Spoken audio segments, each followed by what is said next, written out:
관리가 울릉도를 방문했어요. 울릉도를 방문해가지고 야 이거 우리 독도는 다케시마는 우리 땅이야 이렇게 얘기를 한 거예요. 그래서 이때 울릉군수 심은택이 강원도 관찰사 그 다음에 의정부까지 보고되고 해가지고 이 사항이 대한매일신보 황성신문에 보도가 되기로 된 거죠. 이래서 이제 일본이 독도를 다케시마로 하면서 시네마현에 편입됐다 하는 상황이 이제 우리가 안 거죠. 자 이렇게 이제 시네마현에 고지를 했는데 시네마현 고시가 2월 22일 날 했어요. 1905년도. 그래서 1905년도 2월 22일 날 해가지고 일본은 다케시마의 날 해가지고 2월 22일을 다케시마로 이렇게 해가지고 옛날에는 일본 관료들이 안 갔는데 요즘은 계속 관료들이 직급이 계속 높아가고 있어요. 자 여기 보면은 이 독도에는 옛날에 일본 함대하고 러시아 발틱 함대하고 대격전이 벌어졌었어요. 나중에 러시아 발틱 함대가 패했죠. 그래서 노일 전쟁에서 일본이 승리하게 되는데 이때 여기에 망문을 설치하고 각종 통신 시설을 설치해요. 또 일본 사람들이 여기에 강치 바다서자 독도 강치를 뭐 엄청나게 포획을 해가지고 또 울릉도 독도에 있는 나무 이런 걸 다 벼가고 이런 사항이 있었다는 거죠. 자 여러분들한테 이제 독도에 대해서 대략적으로 설명됐고 오늘은 이제 지금부터는 독도를 지키는 우리 의병 독도를 누가 어떻게 지켰을까 6.25 전쟁의 혼란 속에 한번 생각해보는 시간을 잠깐 가져볼게요. 자 독도 의용수비대가 1953년 4월부터 56년 12월 31일까지 3년 8개월간 조선시대에 의병이 입군한 후 마지막 의병이 국가에서 돈 뭐 하나도 받지 않고 독도를 지키기 위해서 모였어요.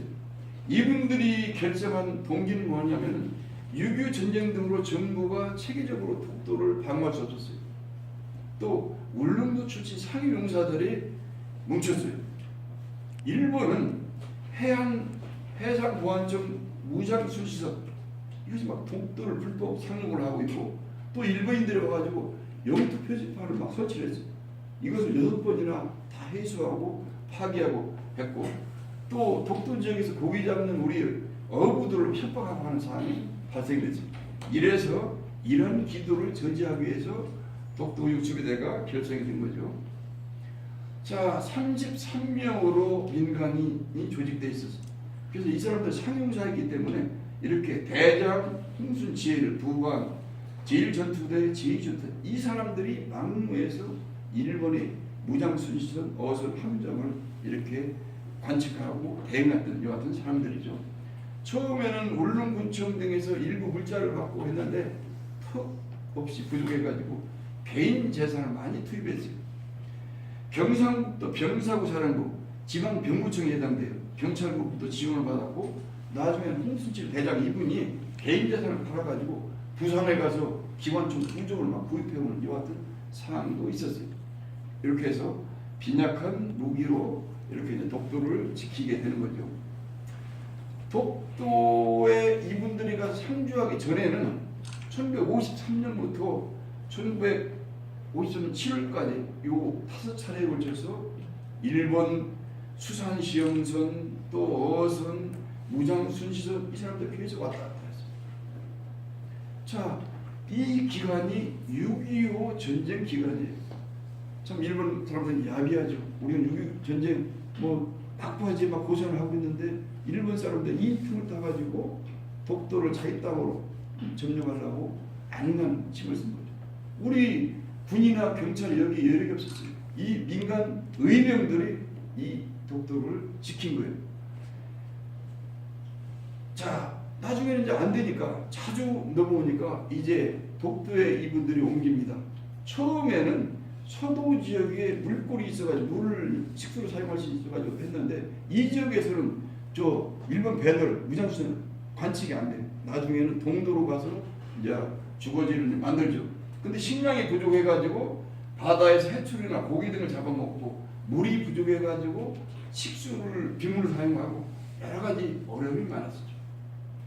자, 일본 배가 감시가 용이한 동도로 이동해가지고 계단도 설치하고 또 여러 가지 초사도 건립하고 또 독도 등대를 1954년도 8월 달에 이제 해군에 설치하는데 이때 전격적으로 지원도 하고 우리 땅 표기도 하고 이렇게 합니다.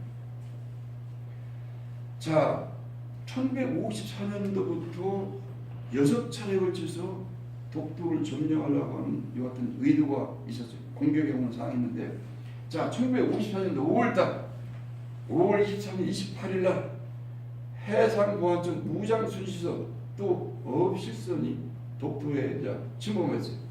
이때는 M1소총 3발을 발사하고 또 수비대원들이 직접 전마선을 이용해가지고 일본 배에 탑승해가지고 태각을 요구를 해가지고 태각을 한 사례도 있었고, 1954년 7월달하고 8월달에는 무장순시선이 이렇게 막 공격을 해서 침범해왔죠.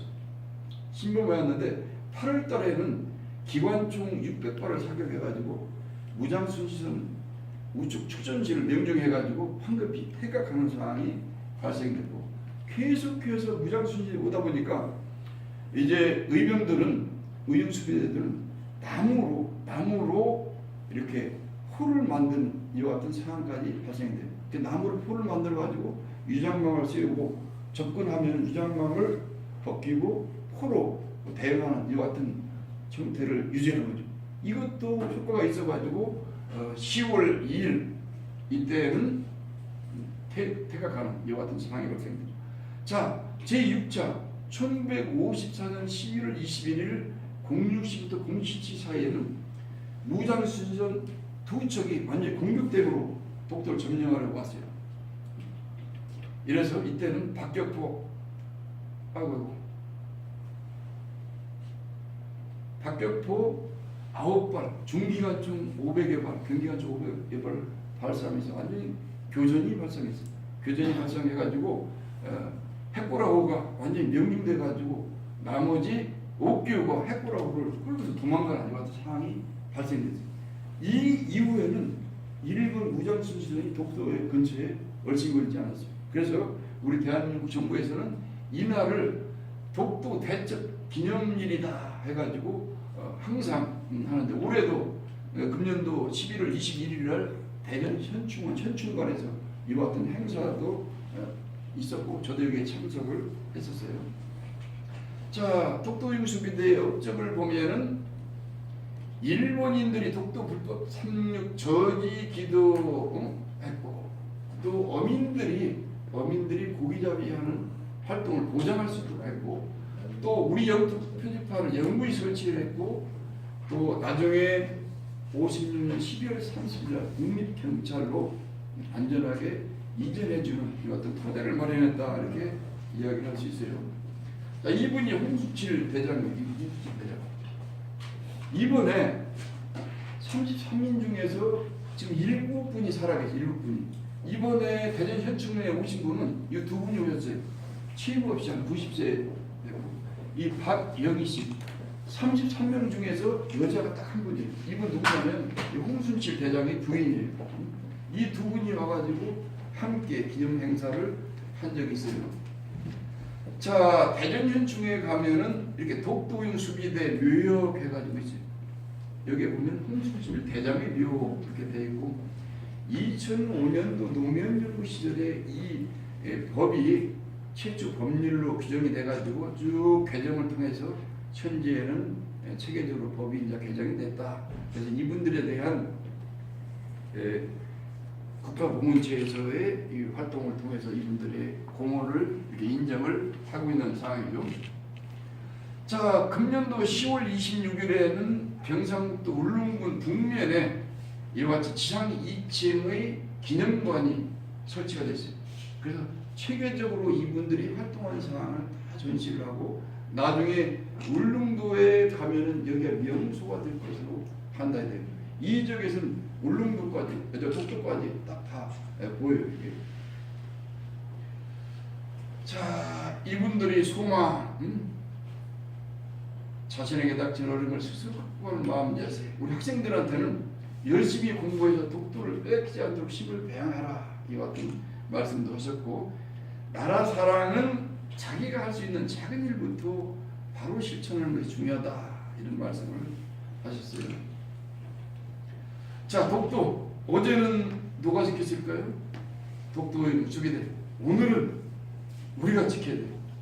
내일은 오늘이 청소년들이 지켜야 돼요. 그래서 이 청소년들한테 독도에 대한 올바른 인식을 시켜주고 독도가 우리 땅이라는 것을 확실히 알려주는 게 굉장히 중요하죠. 그래서 저는 의용수비대 33명, 전국에서 이 전문가에서 33명을 뽑았는데 여기 한 명이 된 자부심을 가지고 대전광역시 같은 중고등학교에 가면서 열심히 이렇게 강의를 하고 있어요. 지난번 6월 2일자 중앙일보 신문을 보니까 아이고 낯선 이와 같은 기사가 나왔어요. 전남 한평중학교 역사 동아리 3명의 학생이 일본 신양화현 56개 중학교에 독도가 왜 대한민국 영토인지 설명하는 편지를 한 통씩 보냈어요. 아이고 이 학생도 참 대단하다 하는 생각이 들었어요. 독도는 우리가 지킨다. 청소년 명예대원도 있고 일반 대원도 있어요. 그래서 우리는 청소년 명예대원은 전국 중고등 학생, 명예대원 대학생 이상, 또 개인 또는 단체 20세 이상 청장년을 이렇게 뽑고 있다. 이렇게 보시면 됩니다. 자, 독도는 우리 땅. 자, 노래 한번 들어보죠. 학생, 이거 한번 들어보세요.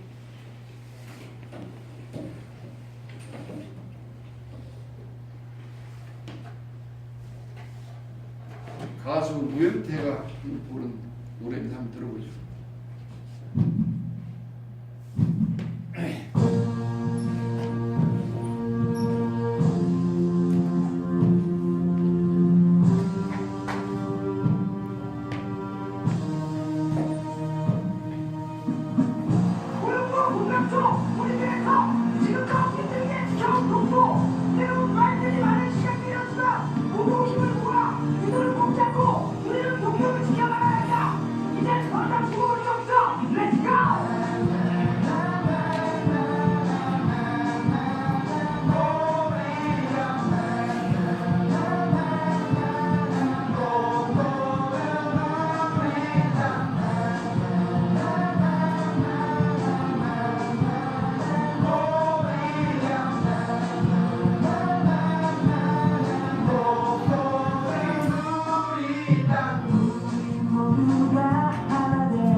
자, 짧은 시간 우리 땅 독도 바로 사랑하기 이렇게 여러분에게 설명을 드렸는데 좀 이해가 가셨나 모르겠어요. 자, 그럼 마지막으로 이제 도안님과 관련된 사항을 좀 말씀을 드리면, 에모스는 열정 없이 이루어진 유대함은 없다. 열정은 이 시대를 살아가는 최고의 경쟁력이라고 하죠. 그래서 여기 도안님 리더들은 열정에 꽉차있는 이와 같은 분들만 오시죠. 자, 목표는 성공, 성공은 목표다. 브라이언 트레이시가 목표가 없는 사람은 목표가 있는 자를 위해 평생 일하는 종신 노동에 처해진다. 우리 도안님에서 많이 듣던 이야기죠. 목표가 없는 사람은 키 없이 바다 위에 떠있는 배와 같다. 원장님이 자주 하신 말씀, 목표 없이 성공하려 하면 과정 없이 명중하는 것과 같다. 역경을 견딘 무릎 꿇은 나무, 이런 나무들이 명품 바이올린 재료가 된다고 하죠. 자, 여기에 여러분들을 참 연세도 계신데 와서 도안님 과정을 수료하신 분들 보면 참 대단해요. 전문가가 되려면 1만 시간의 법칙을 적용해야 되는 거죠. 아까 김재선 강사님 어머님도 얘기했지만 90까지 충분히 일할 수 있다. 60세 은퇴해가지고 10년 10년 투자할 수 있고 70세 뺏겼는데요. 70세에서 20년 더 일할 수 있죠. 하루에 3시간씩 투자해서 일주일에 토요일 일을 포함해서 21시간 10년간 투자하면 1만 시간 이러면 자기가 좋아하고 즐겁고 항상 하면 신이 나는 일을 할 수가 있다는 거죠. 여기 도와님에 오신 분들은 그런 분들이 아니실까 생각이 됩니다. 우리 대한민국 국민들 막 너무 졸업식이 많아요. 빨리빨리 문화가 막 많잖아요. 그래서 좋은 글이 있어서 한번 소개를 합니다. 느림이 쳐야. 느림은 시간을 급하게 다루지 않고 사람이 재촉에 떠밀려가지 않겠다는 단호한 결심에서 나오는 것이며, 또한 삶의 길을 가는 동안 나 자신을 잊어버리지 않을 수 있는 능력과 세상을 받아들일 수 있는 능력을 키우겠다는 확고한 의지에서 비롯된다. 우리 삶을 행운의 기회로 여기는 까닭은 매 순간 살아있는 존재로서 아침마다 햇살, 저녁마다 어둠을 맞이하는 행복을 누리고 있기 때문이며, 세상 만물이 탄생할 때의 그 빛을 여전히 잃지 않고 있기 때문이다. 또한 사랑하는 사람의 얼굴을 어렴풋이 떠오르는 미소나 불만스러운 표정의 시작을 금방 알아차릴 수 있기 때문이다. 한마디로 말하면 이 세상이 계속해서 나를 향해 말을 걸어오기 때문이고, 그렇기 때문에 삶은 내가 조금씩 아껴가며 꺼내놓고 싶은 행운인 것이다. 너무나 좋은 글귀가 있어서 여러분에게 한번 소개를 드렸습니다. 우리 더한님에서 가장 이야기 많이 하는 충성, 가운데 중자, 마음 중자, 말씀 원자, 일성자, 마음의 중심을 잡고 말하는 대로 실천하는 것이다. 자기 자신한테 충성하는 사람, 자기 가족에, 자기 직장에, 자기 사회에, 자기 국가에 충성하는 우리 멋진 우리 사람들 됐으면 좋겠습니다. 만남은 인연이고 관계는 노력이라고 했는데, 더한님에서의 귀중한 만남, 인연, 이걸 계속 노력해서 좋은 관계로 유지했으면 좋겠습니다. 토요일 날 귀중한 시간, 1시간 할애해 주신 여러분에게 다시 한번 존경과 감사와 사랑을 드리면서 오늘 이야기를 마치도록 하겠습니다. 감사합니다.